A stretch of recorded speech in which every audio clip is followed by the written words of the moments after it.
రాఘవేంద్ర గారు ఉన్నారు, వారితో మాట్లాడదాం. డీటెయిల్గా ఎక్స్ప్లెయిన్ చేస్తారు. మల్బరీ ఏదైతే మనకు శాంప్లింగ్ ఉంటుందో ఆ స్టేజ్ నుంచి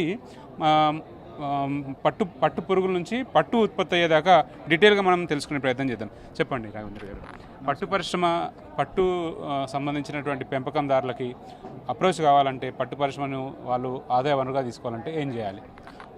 నా పేరు డాక్టర్ రాఘవేందర్. ఈ పట్టు పురుగుల పెంపకం అనేది ఏదైతే ఉందో ఇది ఎంత తక్కువ పెట్టుబడితో అతి తక్కువ కాలంలో ఎక్కువ లాభం వచ్చే ఒక అతి ముఖ్యమైన పంట. ఇది ఏంటి కదా అంటే అగ్రికల్చర్ కమ్ ఇండస్ట్రీ బేస్డ్. అంటే ఈ పట్టు పరిశ్రమ అనేది అగ్రికల్చర్తో ఉంటుంది, అలాగే ఇండస్ట్రీ బేస్డ్ ఉంటుంది. సో మనం మల్బరీ పట్టు పురుగుల పెంపకంలో వెళ్తూ ఉంటే ఫస్ట్ ఈ బాంబిక్స్ మోరీ అనే పట్టు పురుగు ఒక మల్బరీ ఆకే తింటుంది.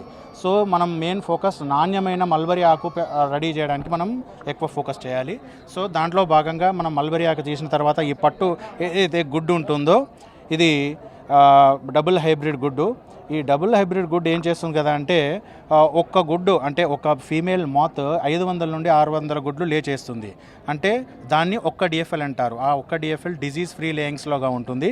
ఆ ఒక్క గుడ్డు ఒక్క పురుగు వచ్చినప్పుడు సో లార్వా ఫస్ట్ స్టేజ్ ఇలా ఉంటుంది. సో టోటల్ 24 రోజుల స్టేజ్ ఉంటుంది.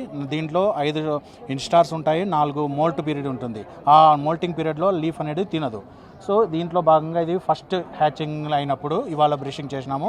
తర్వాత సెకండ్ స్టేజ్, థర్డ్ స్టేజ్, ఇది ఫోర్త్ స్టేజ్. ఇది తిన్నా కొద్దీ ఫస్ట్ స్టేజ్ నుండి ఈ లాస్ట్ స్టేజ్ అయ్యేదాకా 10,000 టైమ్స్ దీని గ్రోత్ అనేది ఇంక్రీజ్ అవుతుంది.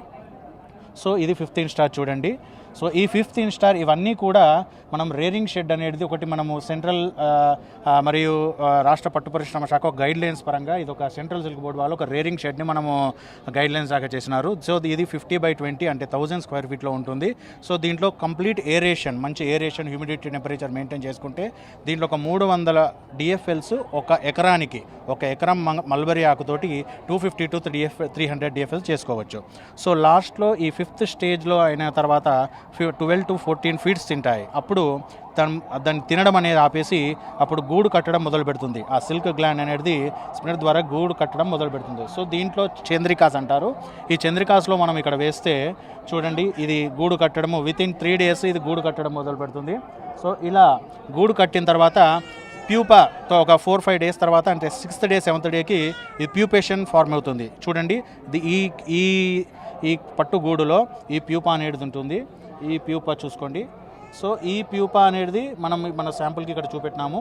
ఈ తర్వాత మనం రైతులుగా మనం సెరికల్చర్లో మనం చేయాల్సింది ఏంది కదా అంటే ఈ పట్టుగూడు అంతా హార్వెస్టింగ్ చేసేసి 7th to 8th day దీన్ని మనము కకౌన్ మార్కెట్కి తీసుకెళ్ళాలి.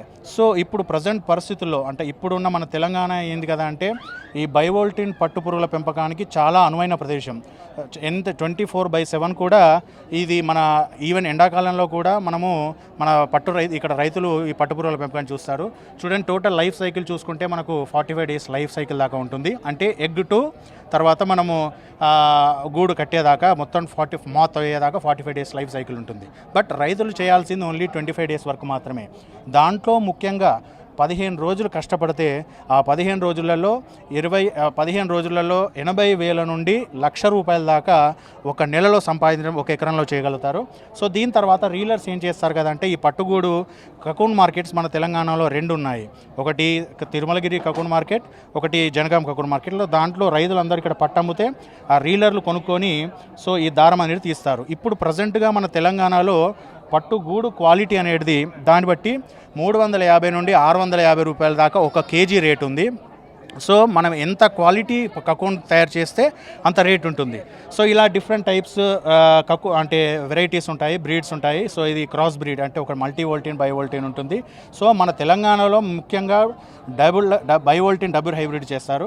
సో మీకు ఇంకో విషయం చెప్పాలంటే ఇప్పుడు ఏదైతే మనం వ్యర్థాలు అంటే కకూన్ ఏదైతే సిల్క్ వామ్లో వచ్చిన వ్యర్థాలను కూడా మనం దీన్ని ఉపయోగంగా చేసుకోవచ్చు.